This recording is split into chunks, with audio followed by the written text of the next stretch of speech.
Hello. Hello. Hi.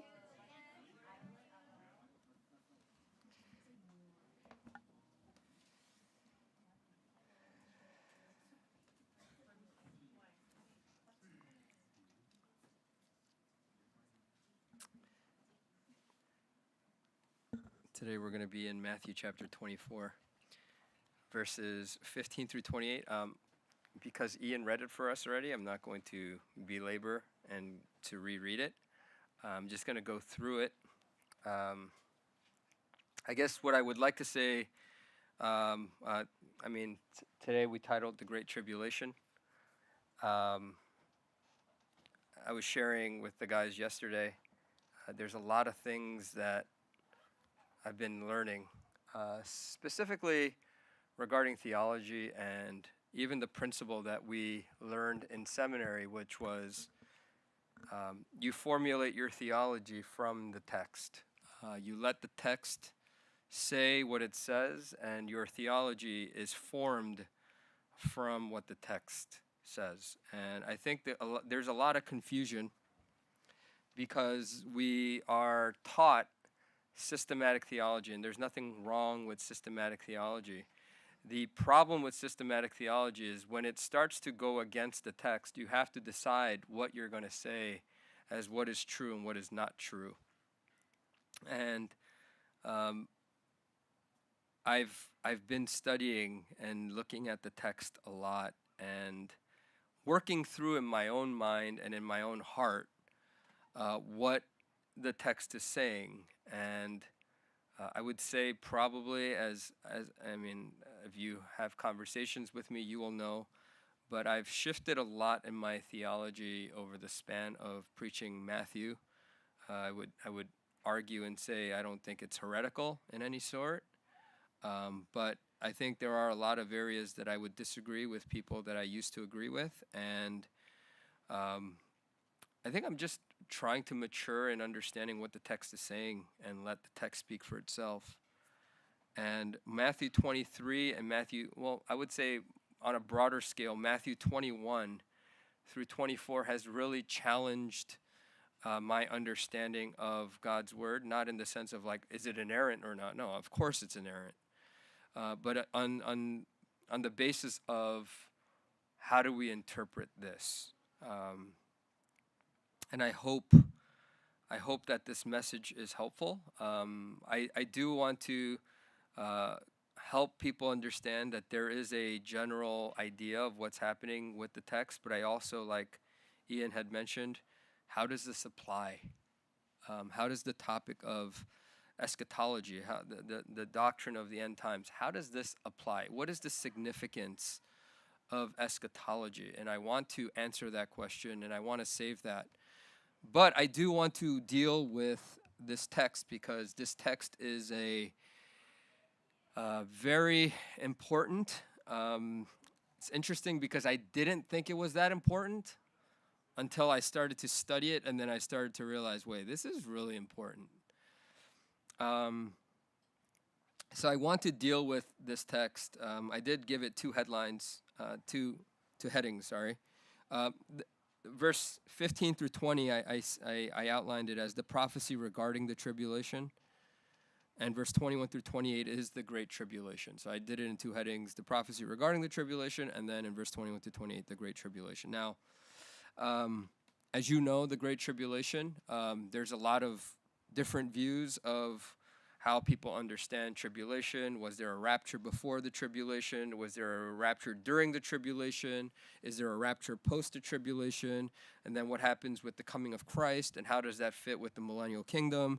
How do all of these things fit? I think for the most part, our church is a pre-trib church. We hold to a pre-trib rapture. And that's what the IFCA adheres to. They hold to a rapture that happens before the tribulation. I don't want to make this an argument about whether I'm pre-trib, post-trib, mid-trib. I don't want to be about that.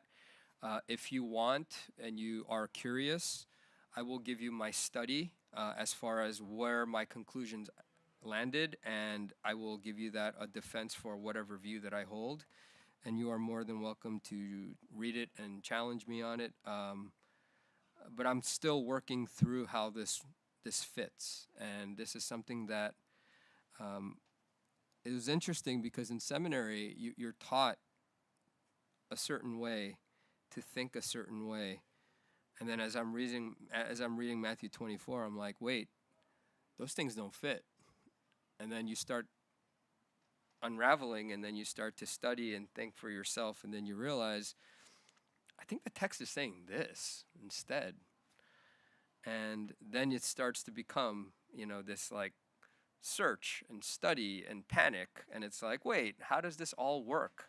And I'm now coming to grips with a view of this, and I've tried to put this together. I'm praying that this will be clear and helpful. So I do want to lay the backdrop, because of last week's sermon we talked about 24, 1 through 14. And this is the same thing. If you read 24, 1 through 14, and you read 15 to 28, it's exactly the same thing. It's just a regurgitation, but there's a little bit of emphasis in some places.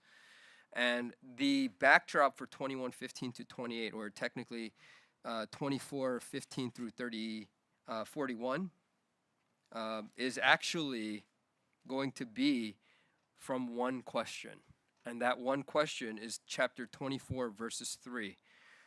When Jesus was sitting on the Mount of Olives, the disciples came to him privately saying, "Tell us, when will these things happen? And what will the sign of your coming and of the end of the age?" So that's the question. Okay?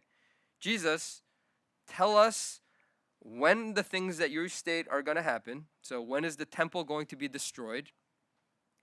Tell us that. And then tell us what the sign of your coming will be, the second coming of Christ. And then how do we know it's the end of the age? So those are the questions that the disciples pose, and Jesus is now going to answer. And Jesus answers. I love his answer in verse 4. "See to it that no one deceives you." Okay? That's repeated again in verse 25. "Behold, I have told you in advance." So this is a question that the disciples are asking, and now Jesus is answering, specifically in verse 10. "And at that time many will fall away and will betray one another and hate one another. Many false prophets will arise and will deceive many, and because lawlessness is multiplied, most people's love will grow cold." That idea of growing cold, I tried to explain that last week, but I tried to explain it that it's people's love will be extinguished. Someone will blow it out, right? There's something that's going to happen that it's just someone's going to just blow the candle out. And people's love will grow cold. It will be gone. And then Jesus says, the contrast, most people's love will grow cold, but the one who endures till the end, he will be saved.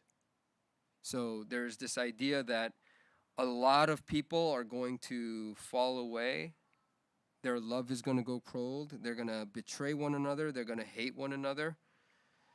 And yet there will be a time where the one who endures till the end, that person will be saved. And obviously, if you read verse 9, this is the tribulation, right? The tribulation starts in verse 9. This period is going to be a time where many will fall away. So as we work through this, that sets the context for verse 15. Now, verse 15, "Therefore, when you see the abomination of desolation, which was spoken of through Daniel the prophet, standing in the holy place, let the reader understand." Now, this is an important verse because this is talking about Daniel chapter 7, chapter 11, Daniel chapter 12. Okay? It's a thing that Daniel has prophesied multiple times, and he's talked about. And what Jesus says is here, he says, there's going to be a time where this is going to happen again. Okay? Therefore, when you see this happening, and he's standing in the holy place, he's standing in the temple, be aware what's actually happening. So what is this actually recalling? What is this actually going back to? So if you read back to John chapter 10, in John chapter 10, this is kind of the context, right? We talked about this about 3 weeks ago in John 10, because John 10 is the context which goes back to Matthew 23, verse 37, right? And if you read 23:37, Jerusalem, Jerusalem, who kills the prophets and stones those who are sent to her. How often I wanted to gather your children together the way a hen gathers her chicks under her wings, but you did not want it. So Jerusalem is the place where prophets are stoned. Well, if you read John, and you read John 10:31, it says, the Jews picked up stones again to stone him. Now, contextually, when you read 22 onwards, verse 22 says this was the time of the Feast of Dedication, and as Jesus is walking, he has that incident where he talks about his sheep, and his sheep know his voice, and then the response in verse 27 is they follow me. And then he talks about how no one could snatch the person from out of their hand. Now, contextually, we understand that the stoning, again, they're trying to stone him for him saying, verses 30, I and the Father are one. They're trying to stone him. But again, if you read chapter 8, that's the previous section in which Jesus saw the Pharisees and the scribes try to stone the prostitute. So you're seeing multiple instances of this stoning happening, which goes back to 23:37. And this lays the foundation for what happens in verse 15. Because in verse 15, this is where it says, this was the time in which the abomination of desolation is actually happening through the prophet Daniel. And the temple is being desecrated. Now, the temple being desecrated, if you remember Old Testament history, if you went to the Master's College, you should know this. But in 586 BC, the first temple was destroyed. It was taken over by the Babylonians under Nebuchadnezzar. They destroyed Solomon's temple. And then after the prophets were taken into exile, Babylonian exile, Daniel, Ezekiel, you hear of those guys who were taken into exile. 516 BC, the temple was rebuilt. It was rebuilt under Zerubbabel in the book of Ezra and Nehemiah. You hear about that they rebuild the temple in chapters 1 through 4. And then there's also, this is what I spoke about 3 weeks ago, dealing with the Maccabean revolt in 167 BC. The Greek ruler Antiochus Epiphanes, he persecuted the Jews. He erected a pagan god in the temple, and the Maccabees, led by Mattathias and Judas Maccabeus, they revolted and they defeated the rule of Epiphanes. And that rule lasted 3 years. In 164 BC, they recaptured Jerusalem. They rededicated the temple. That's the Feast of Dedication that we talked about. And that's why the Jews celebrate Hanukkah today. It's because of the rededication of the temple. It lasted, the candle that they lit lasted 8 days, which is why Hanukkah is 8 days long today. So after that, after the temple is rededicated in 70 AD, the second temple is destroyed by Roman rule. We went over that last week. I talked about that under the governor. And then after 70 AD, this temple was never rebuilt. So now if you look at current events, the Jews are trying to rebuild the temple in Jerusalem because of Ezekiel 40 through 48, and they're trying to reenact the Old Testament. Now, I don't want to make it a sermon about that because I think that's missing the point. But the point that I'm trying to make here is that this was a date. 167 BC, 586 BC are monumental dates in Jewish history. These are dates that if you ask any Jew, they would know 586 BC was when Solomon's temple was destroyed. 722 BC was when the southern kingdom fell. The northern kingdom fell. And these are dates that, if you took OT survey, these are dates that you had to memorize. And as you go through this, the Jewish people would have known this date. The moment Jesus talks about the abomination of desecration, the Jews would have already known, 586 BC, 167 BC. Because that's like for the American, right? If I ask you, when did America receive its Declaration of Independence, we all know it's July 4th, 1776. Every American knows that. Now, I was preaching to the Korean group. To the Korean group, It was funny because I asked my mom, what is June 5th, 1950? And she was like, well, that's the day the Korean War began. I didn't know that, right? And then I asked her, what's August 15th, 1945? Korea's independence. So like when you look at these dates, these are things that people who are associated with a certain country or whatever, they know these dates. Like every American knows July 4th.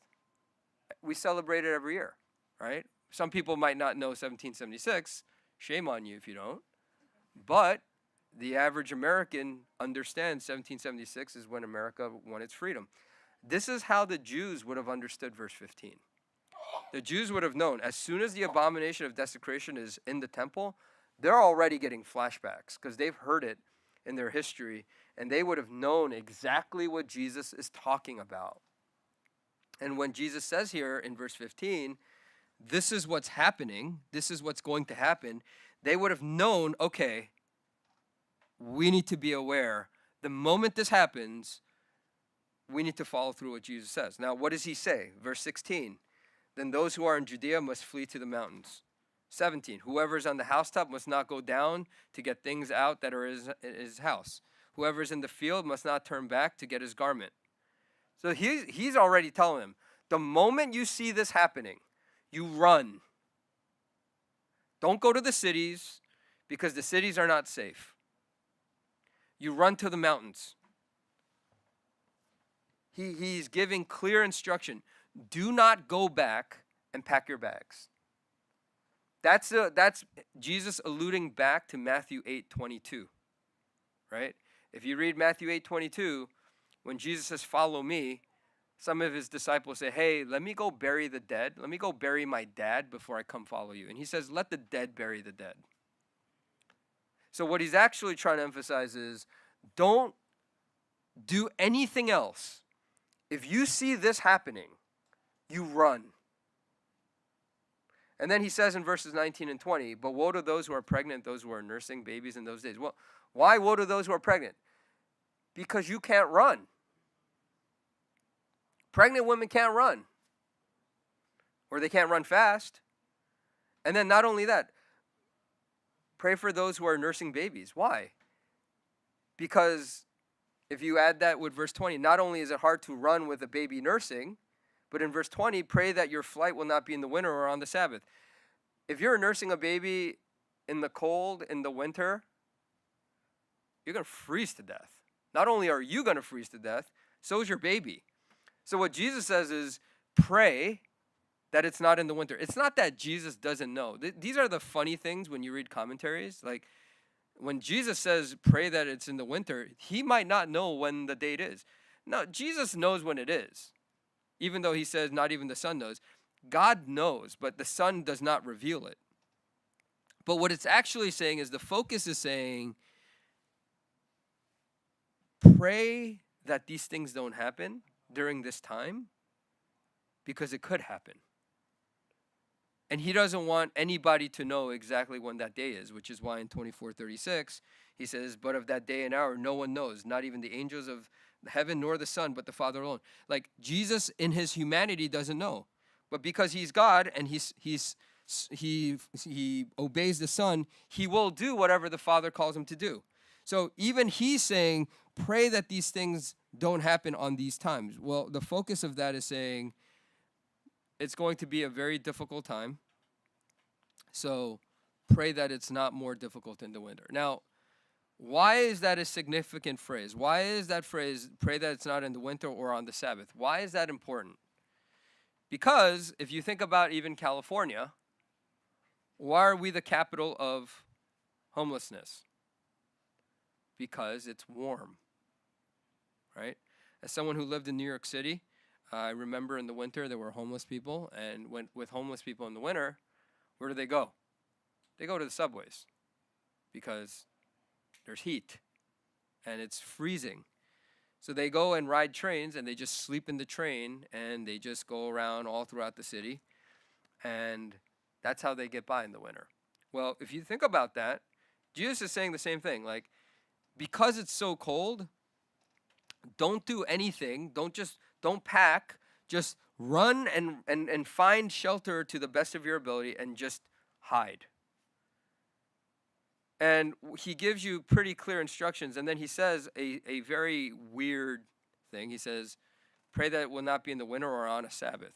Now, this is where people say they have to be talking to Jewish believers because they're talking about the Sabbath. They're talking about if you're in Judea, run. These have to be Jewish believers. Now, I don't think it's that nuanced. I think what he's trying to say is, even if that's your priority, because he's talking about what is precedent, right? Run and flee. Don't look back. Don't do anything, right? This is like basically the same thing with in the Old Testament. It's Lot's wife. She's the one that looked back and she turned into a pillar of salt. What he's trying to allude back to is don't turn back and just run. So even if you want to go to synagogue and worship, don't do that. Just run. And the point that I think Jesus is trying to make is the precedent here is there are obligations, but your first thing to do is run. So even if you have the Sabbath, I know you want to go to church, I know you want to go to synagogue, drop it and just run. And if it's on a Sunday, have service in the mountains if you have to. But just run, right? Jesus is trying to tell people your priority is to run. So then the question is, why do I have to run? Why do I have to drop everything? And I don't know if you're old enough, but for some of us that are old enough, they used to teach us drop everything, stop, drop, and roll. Yep, see, Mrs. Yoon knows. Oh, you know. But the other generation's like, what? What are you talking about? But it's literally, why do we have to drop everything and just flee? Because in verse 21, Jesus says, for then there will be a great tribulation such as has not occurred since the beginning of the world until now, nor will ever be. There's going to be a time that's going to be so difficult that since the beginning of the world until now, it's never been this hard. Now you read your Old Testament and you think there were some hard times, right? As soon as you read the book of the book of Genesis, what immediately happens after Adam and Eve? A couple of chapters later, you have the story of Noah. What happens with Noah? The whole earth drowns. Okay? We're talking about the whole planet drowns except Noah's family. Everyone in the ark lives, right? That's a picture of the cross. Everyone in Christ lives. Everyone else dies, right? And what Jesus is saying is there's going to be a tribulation that is more difficult than the time of Noah, okay? Then you read on in the book of Genesis and you hear the story of Israel being enslaved into Exodus and how difficult that was for the Jewish people. You read all throughout the history of how difficult the times were, and what Jesus is saying is there's going to come a time that is more difficult than any other incident that you have learned. And then he says in verse 22, and unless those days had been cut short, no life would have been saved. But for the sake of the elect, those days will be cut short. It's going to be a time so difficult that unless those days were cut short, unless the 24 hours were lessened, nobody's going to endure. But because of the elect, because of those that God has chosen, those days will be cut short. God is going to shorten 24 hours, and maybe it might be 12 hours, or maybe it might be 23 hours and 59 minutes and 59 seconds. No one knows. No one knows how long that day is going to be. But what Jesus says is, nobody will make it if I don't shorten those hours. But because of the elect, I'm going to shorten those hours. Now, these are interesting things that Jesus is saying. Okay? I want you to read this in tandem with the 2 Thessalonians chapter 2. Because 2 Thessalonians chapter 2 is Paul's interpretation of Matthew 24 and Matthew 25. In 2 Thess 2, verses 1 through 2, like if you read the whole chapter, you're going to see Matthew 24 literally laid out in 2 Thess 2. Because in 2 Thess 2, verse 1 and 2, you see the apostasy and you see the rebellion. That's Matthew 24:10. Many will fall away. Right? This is the tribulation.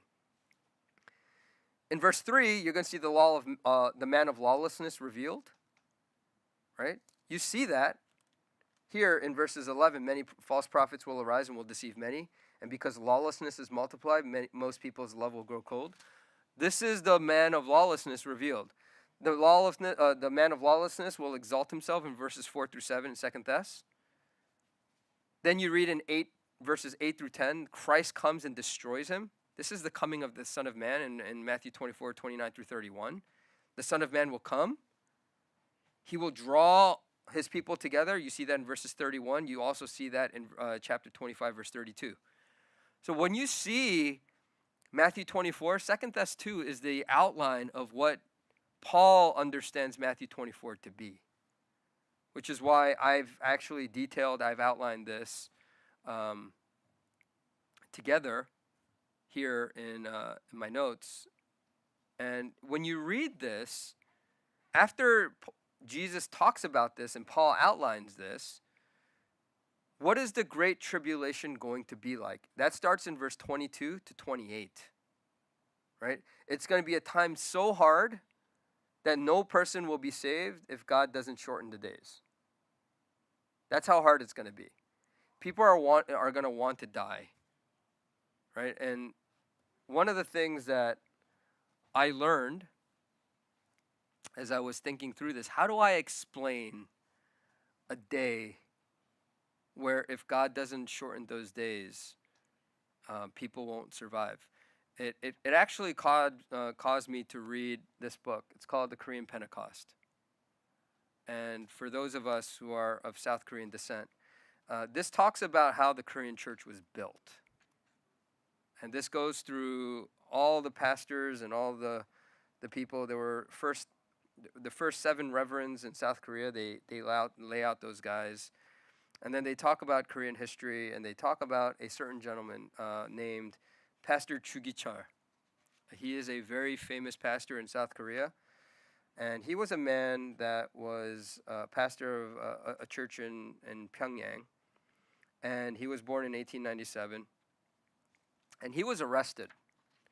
He was arrested because Korea was imperialized and he was unwilling to worship false gods.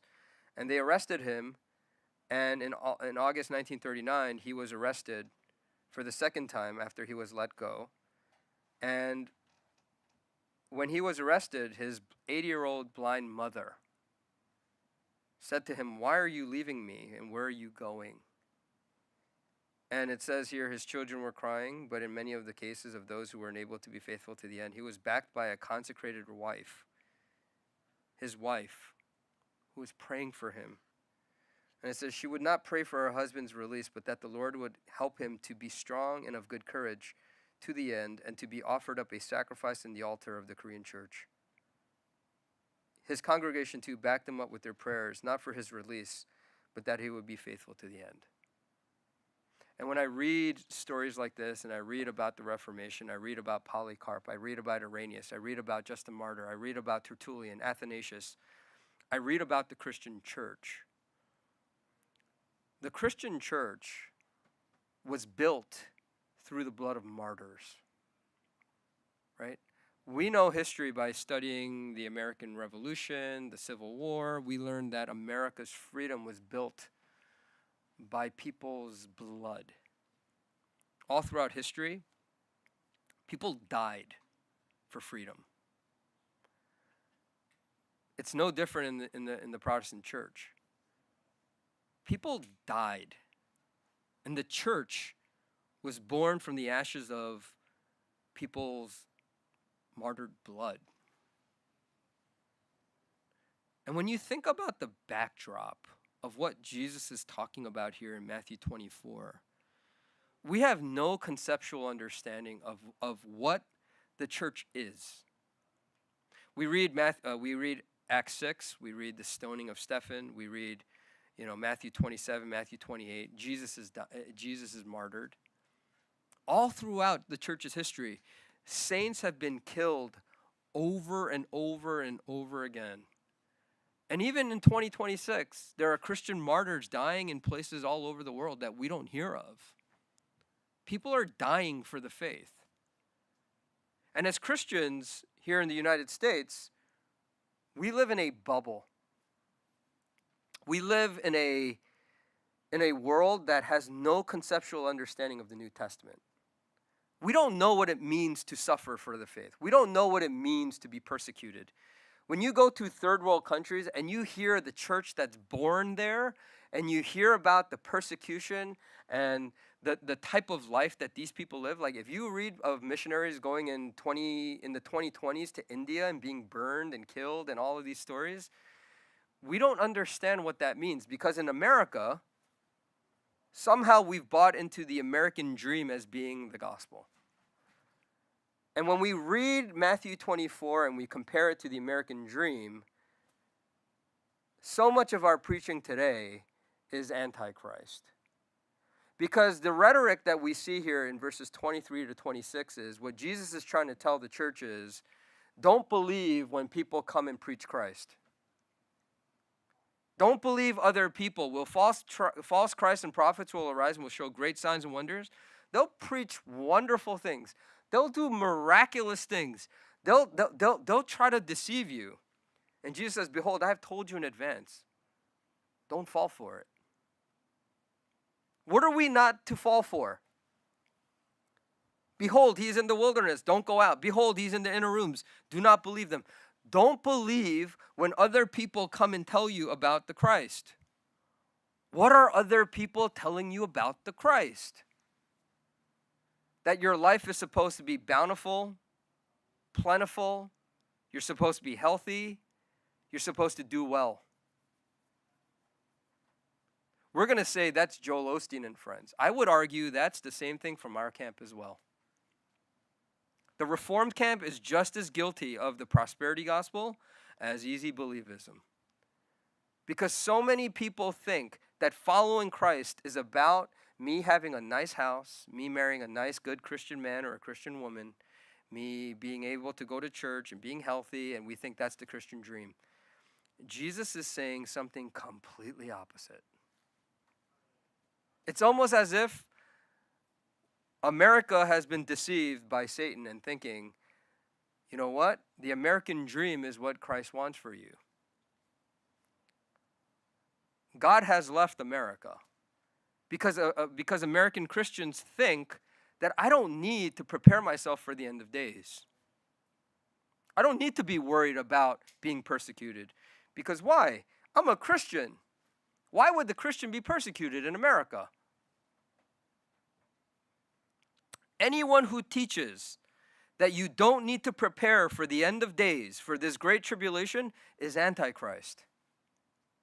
Anyone who says you won't go through any persecution because why? You're the elect, that's antichrist. The Bible teaches that Christians need to be aware of the days that are coming. And these days are going to be so difficult that unless God shortens those days, nobody will make it out of those days. That's what Jesus is saying. And when you think about this, how it relates to today in the church, why do Christians hate, and I will say the word hate, to evangelize? Why are Christians so against evangelizing? Because you're going to be persecuted. Christians don't want to share the gospel because we're afraid of rejection. Because we're afraid that other people might look down on us. We're afraid that people might not accept our message.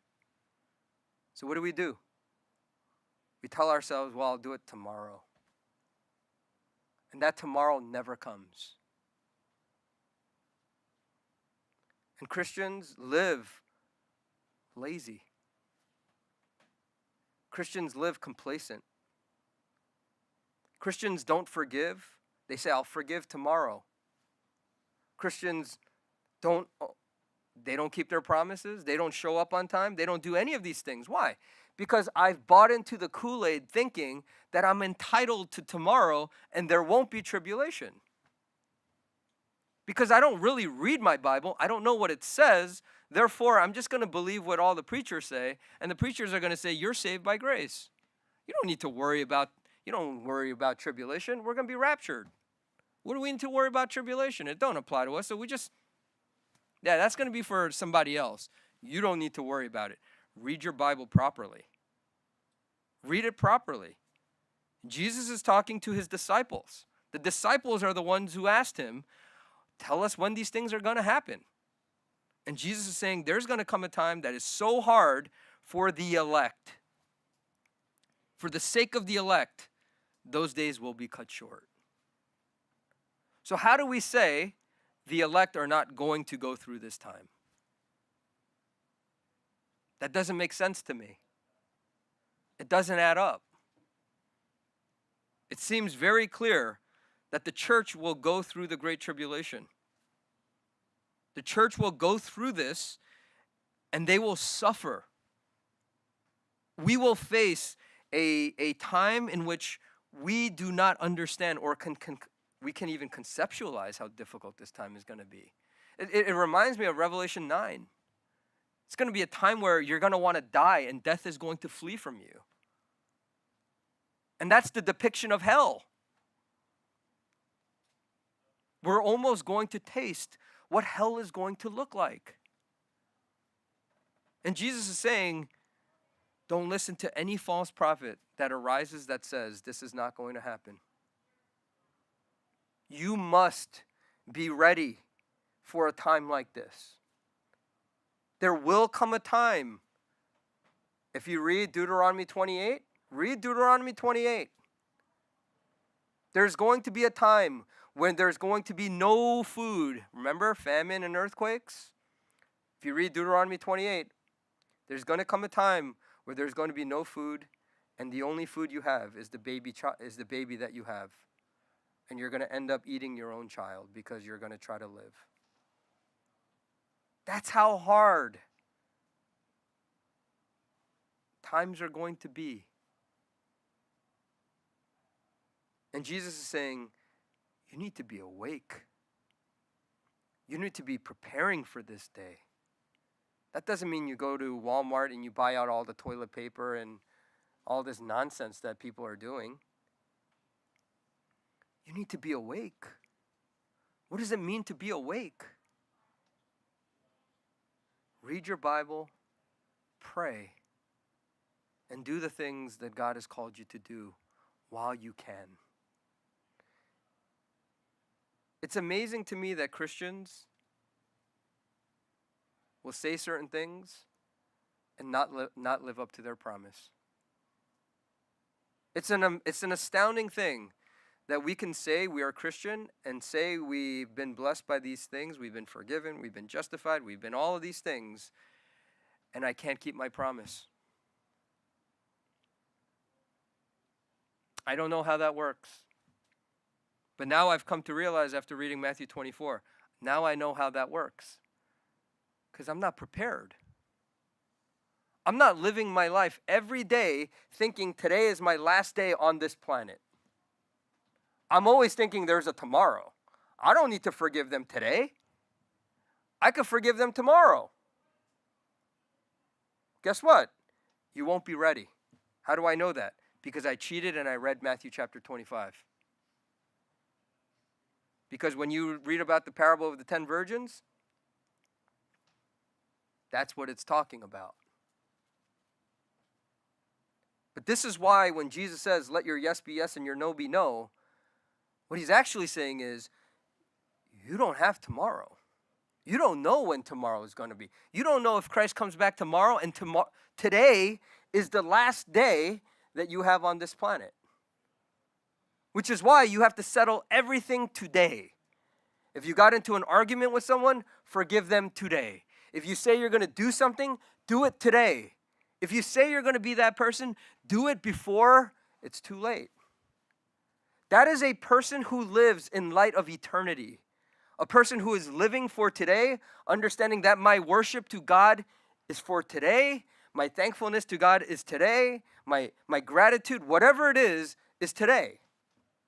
But if you live in bitterness and anger and all of these things, you've been deceived and you've bought into the lie of what the Antichrist is telling you. You don't need to do it today.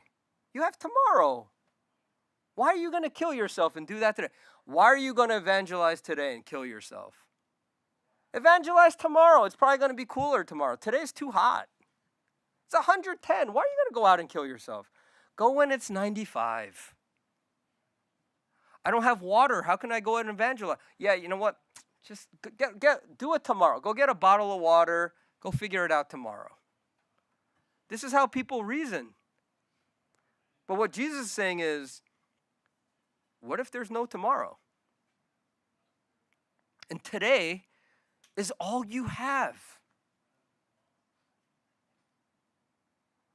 That's the question that every Christian should be living by.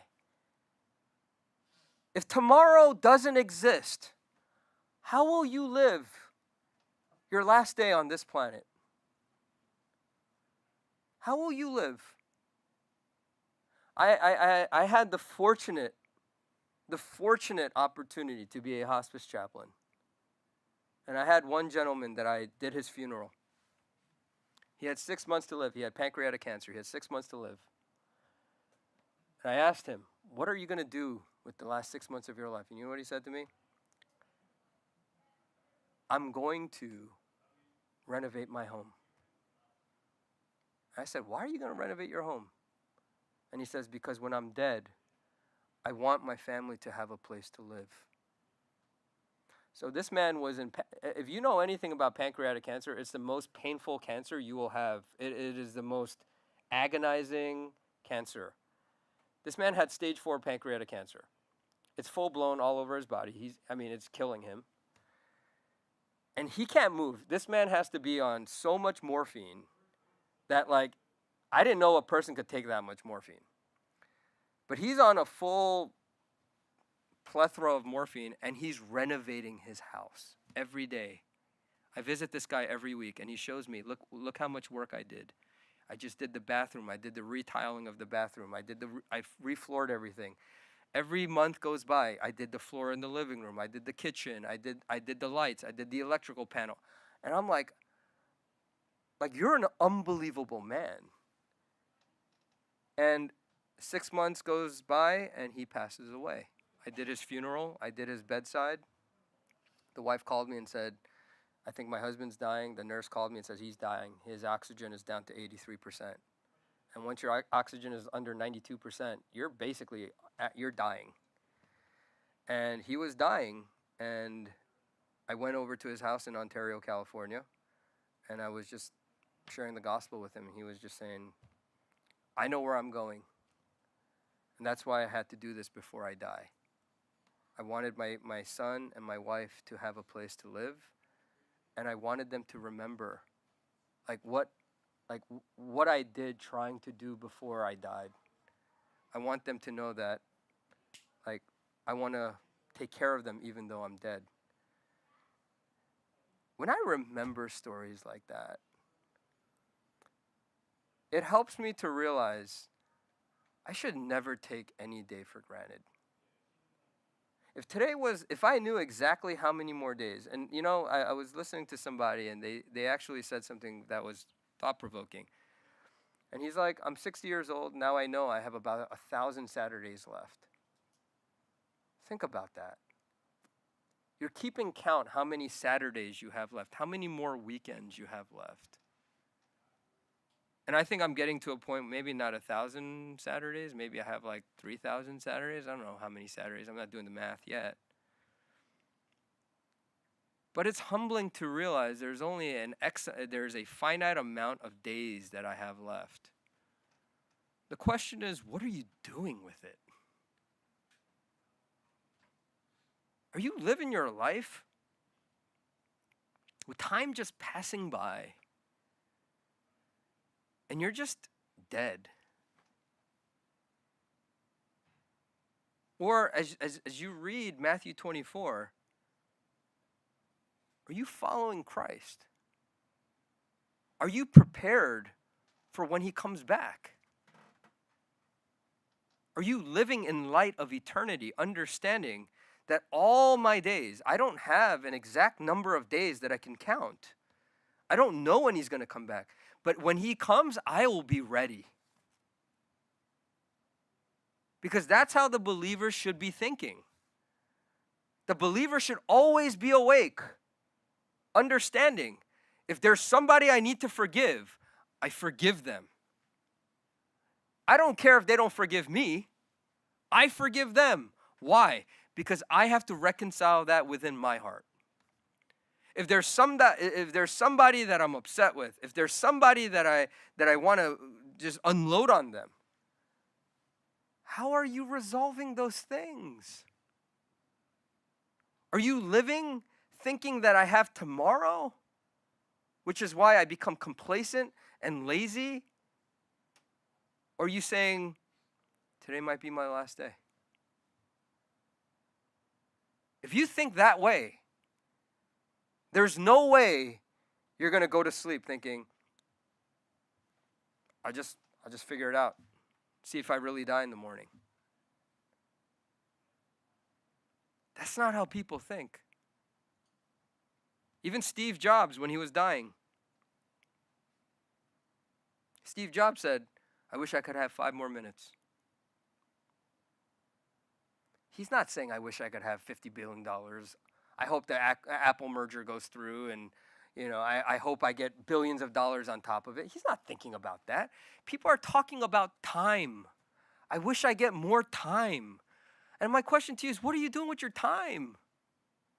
Like, what are you doing with the time that you've been given? Are you honoring Christ with it, or are you wasting it? Wasting it. Just throwing it down and be like, whatever, who cares? What are you doing with the time that you've been given? And as a Christian, out of all people, what are we doing with the time that God has allotted to us? Are we sharing the gospel, the good news that we say that it is? Or is it something that, because it's going to be hard, it isn't that good? What do we actually believe? Is it good news? That what Jesus says here, for just as the lightning comes from the east and appears even to the west, so will the coming of the Son of Man be. Wherever the corpse is, there the vultures will all gather. Jesus is talking about judgment. That's perfectly illustrated in John 3:17-19. Jesus says, in my first coming, I didn't come here to judge. I came here to save the world. But in his second coming, everyone's already judged. The one who does not believe will stand in judgment. And you don't know when that time will be. If you say, I don't believe in Christ, you're already judged. There's going to come a time that it's going to be so difficult that you're going to want to die and you won't be able to. Death will flee from you. You know what that is a perfect picture of? Exodus chapter 12. Exodus chapter 12, verse 29 and 30. That's the story of death and the Passover, right? God tells Moses, death is going to come. So what I want you to do is I want you to go get some blood of a lamb. I want you to get some hyssop, paint it on your doorposts. And whatever door that death goes by and sees the blood and the hyssop, it's going to pass you by. That's why it's called the Passover. And all the believers under Moses, they went and got a blood of a lamb. They killed a lamb. They got the blood. They got some hyssop. They painted their doorposts. And that night in verses 30, it says there was a great wailing in Egypt. Everybody lost their first sons. People died. There was a lot of screaming. There was a lot of death. This is verse 28. This is where the vultures are gathering. There's corpses everywhere. People are dead in piles. Because there's a judgment happening. And the believers, just like Moses, when he saw death pass by, he was in the midst of it. He didn't live in a gated community. And this is where all the Christians go, and the Christians go live in a gated community on top of a hill, and everybody else is living down the hill, and that's where all the unbelievers are. That's not how it's depicted. Believer and unbeliever live together. The believers had blood on their door, the unbelievers didn't. Whenever the blood wasn't there, it killed the first son. What you're seeing is, even that is not a picture of what the tribulation is going to be. There's going to come a time that everybody will know when Christ comes back. Because just as lightning comes from the east and appears even to the west, it's going to be a global event where everybody sees the coming of Christ riding on the cloud like Goku. Okay? There's only one guy who laughed. Tough crowd. But there's going to be a guy who's riding through the clouds with glory and power. And everyone is going to know, and everyone is going to confess Christ, and everyone is going to bow down, whether because they believe or because they're forced to. Everyone will bow down, like it says in Philippians chapter 2. And everyone will know that Christ has arrived. It's not going to be for a secret group of people that say the Messiah is coming like you see today. You have these heretical cults that say, oh, we know when Christ is coming and we know the date. And no, they don't. Don't believe any of those people. And don't, on top of that, don't believe the people that say you're saved by grace and all you have to do is just, you don't have to do anything.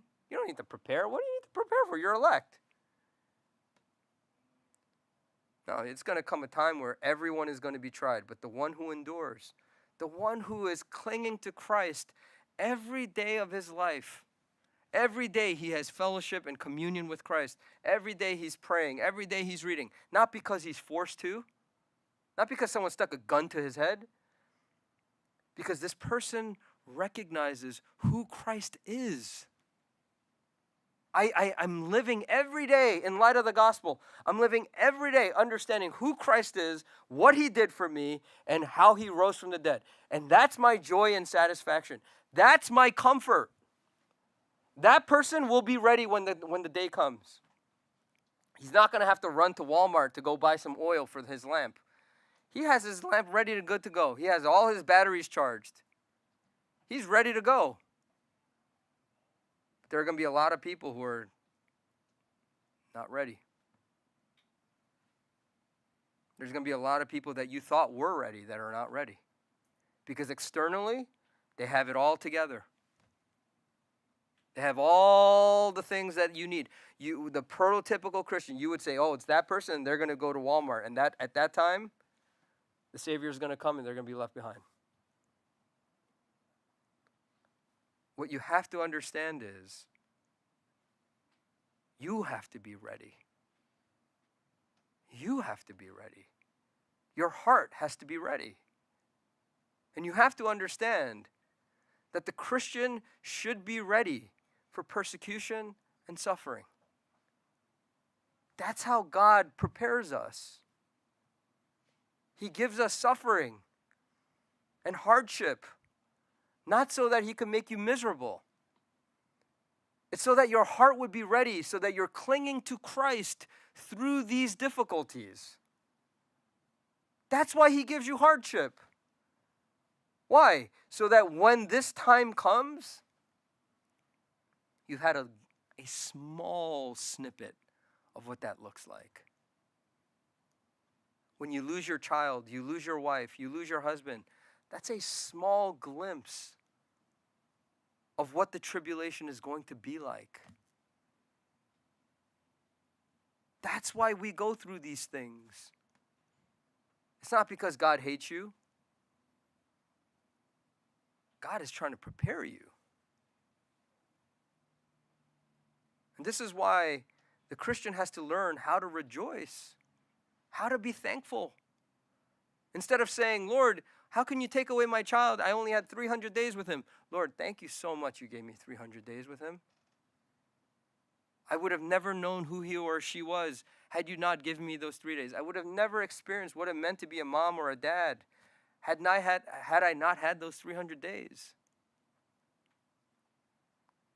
We don't raise our fist at God and say, how dare you take away my child?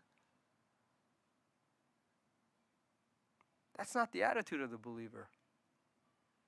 The believer trusts and follows Christ and obeys him and tries in their brokenness to be thankful and to rejoice.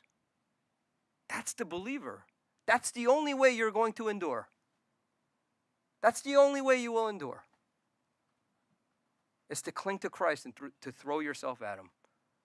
Lord, I don't know how I'm going to deal with this loss, but I know you are good. I know you are faithful. I know you are a covenant-keeping God, and I will throw myself onto you. I know there are going to be days that I doubt and I question, but I will trust you even if it means it kills me.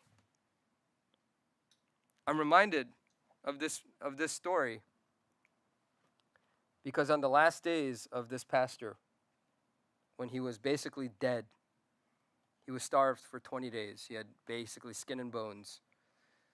And they allowed him to leave jail because they know he was going to die and they were just going to let him die. They asked him, what do you want? And he said, I want to eat meme. And I was like, what's meme? I asked my mom, what's meme? And basically it's rice with water. Meme. It says meme in the book.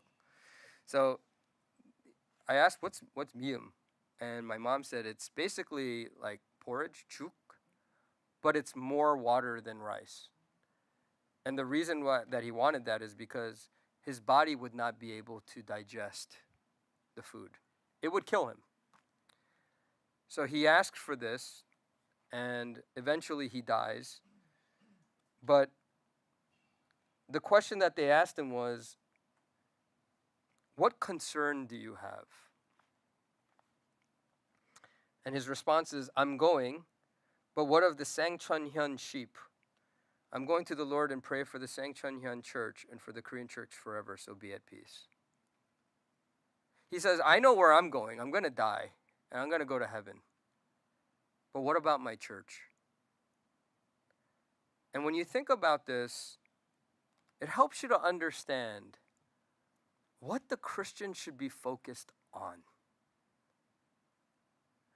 If I'm thinking about myself and everything is about me, you really have to question whether or not you're deceived. If everything is about me and everything is about my well-being, there's a lot of people where false Christs and prophets will arise and show great signs and wonders so as to deceive, if possible, even the elect. That's what Jesus says. If everything is about me, everything is about my well-being, you've bought into the American lie. You've bought into the idea that Christianity is somehow supposed to be there to prop you up and give you a better life. What Christ promises you is you're supposed to die. The world will hate you. He says that in verse 13, right? The one who endures till the end, he will be saved. He repeats that in Matthew 10:22. The world will hate you because of my name. The world is not supposed to like you. And not because you're a jerk, but because you constantly profess Christ. That's how the world is supposed to perceive us. If the world likes you, if your unbelieving friends like you, that means you're doing something wrong. That means you've never shared Christ with them. Because the moment you start telling them that they're sinners and they need a Savior, guess what? They say, stop talking about it. I don't want to talk to you anymore. That's what happens. When you talk to unbelievers and you tell them that they're sinners and they need Christ, they'll stop talking to you. Some people will get angry with you. But if you've never experienced that, you got to really question what you're doing. And I would guarantee you, the prophecy that Jesus has provided for us in Matthew 24 will come to real life if you actually do the things that he tells you to do. These things will actually line up perfectly. And that's where I would ask you, what are you doing with your life? What are you doing with your time? Are we wasting it? Are we enjoying our life? I'm not saying you can't. But what are you doing? And I pray this would be a wake-up call not only for each and every single individual in here, but for our church collectively. I pray that our church would be a soul-winning church. That we don't go to other churches and say, hey, you need to come to our church. Sheep stealing is not evangelism. I'm sorry. I don't care how big the church gets. If we're getting big because we're getting it from other people's churches, that's not the Great Commission. The Great Commission is to go and preach the gospel to unbelievers, to people who will kill you, hate you. When it comes down to it, they'll throw you under the bus so that they could live. And somehow, by the grace of God, to love them even when they hate you. Because that's what we did to Christ. I pray that our church would be a gospel-preaching church, not a church that's lukewarm, comfy in our AC and in our nice cars and in our nice house and our lush neighborhoods. That we would go down to the dregs of society and that we would preach Christ to them. We would share Christ to the lowest of the lows, because that's who we used to be before we got to know Christ. And I want to encourage you, don't waste your life. Let's pray. Gracious God, we thank you for this reality of what it means to be a follower of Christ. It's easy to read our Bible and to think that this is about somebody else. But Lord, you are speaking to us. You are giving us an impossible task, a task that would be self-deprecating, a task that would be self-humiliating, a task that by the view of the world is just pure stupidity. Why would you give up your blue-collar, your white-collar life to follow a man that has nothing to do with anything? Why would you give him your time, your resources? Why would you give him anything? And those are good questions, because that is how the unbelieving world lives. And yet you have tasked the church with this exact task, that we are called to make disciples of all the nations, that it is our job to preach the gospel. It is our job to make disciples. And that means to invest in people that hate us, that spit on us, that don't want anything to do with us, that might retaliate against us, that might use us and abuse us. It might abuse our time, our resources. And we might even come to this idea that it's a waste of time. It's like throwing pearls before swines. But Lord, that's even what you did to us. We were a waste of your time. And yet you invested in us, and you used people in our life to sharpen our minds and to illuminate our hearts and to bring new thoughts and new desires into us. And we would have never had any of these things happen to us if there wasn't somebody who took the time to love us and to care for us. Lord, help us not to throw that away, but help us to take on that torch and to pass it on and to share the message, the good news of the Lord Jesus Christ, that he is the way, the truth, and the life, that there is no way apart from him, that there is no salvation apart from the Lord and Savior Jesus Christ, that we would preach the supremacy of Christ from every rooftop, that he would be exalted, his name would be made great, and that his gospel would be preached, even if that means that we are persecuted, that we are chopped down, that we are martyred. Lord, give us the strength to persevere till the end for your glory. We pray these things in your precious Son. Amen.